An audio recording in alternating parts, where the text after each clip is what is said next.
ஜீவ நீரூற்றின் வழியாக மறுபடியுமாக உங்களை சந்திக்கிற இந்த கால வேளையில என் பெலனாகிய கர்த்தாவே என்ற தலைவரில் உங்களை மத்தியில் நான் பேசுகிறேன். சங்கீதம் 18:1 சொல்கிறது என் பெலனாகிய கர்த்தாவே உம்மிலே அன்பு கூறுகிறேன்.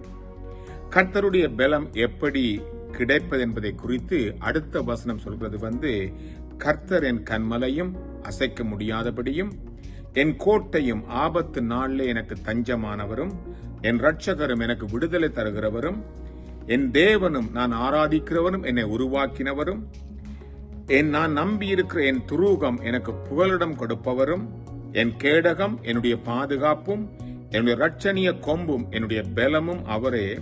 அந்த தேவன் என்னை உயர்ந்த அடைக்கலமாயிருக்கிறார், ஒரு பெரிய பாதுகாப்பாயிருக்கிறார். இதை எப்படி என்னுடைய கர்த்தர் எனக்கு பலன் பெற்றுக்கொள்ள முடியுமா இருந்தால் வேதம் சொல்லுது கர்த்தருக்குள்ளே மகிழ்ச்சியா இருப்பதே அவருடைய கிடைக்கிற பலனாயிருக்கிறது.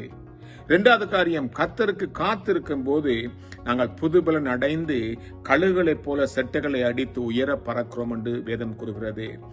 இந்த தேவ சமூகத்திலே காத்திருக்கும் போது நமக்கு வரக்கூடிய பிரச்சனைகள், சூழ்நிலைகள், போராட்டங்கள் எல்லாவற்றுக்கும் மேலாக நாம் அந்த தேவ பலத்தினாலே கடந்து சென்று இவர்களை தகத்தறிந்து தேவன் கொடுக்கிற தேவ கிருபையினாலே நாம் நிரம்பி வாழ முடியும்.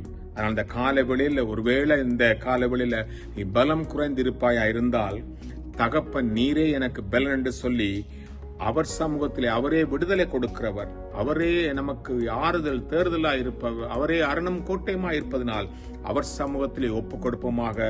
கர்த்தர் உன்னை நடத்துவாராக, அவரே பலனாயிருக்கிறார். ஜெபம் பண்ணுவோமாக. அருமையான காலவெளியில தகப்பனே நீரே எங்களுக்கு பலனாய் இருப்பதனால் உண்மையிலே ஆண்டவரே அன்பு கூர்ந்து நான் பலனடைய தேவன் கிருபை தருவீராக.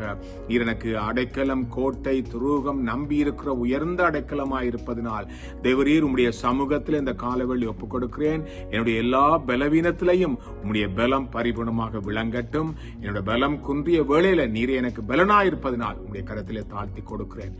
ஆசீர்வதிப்பீராக, கிருபை கொடுப்பீராக, பலப்படுத்துவீராக. இயேசுவின் நாமத்தில் ஜெபிக்கிறோம் அன்பின் தகப்பனே, ஆமென்.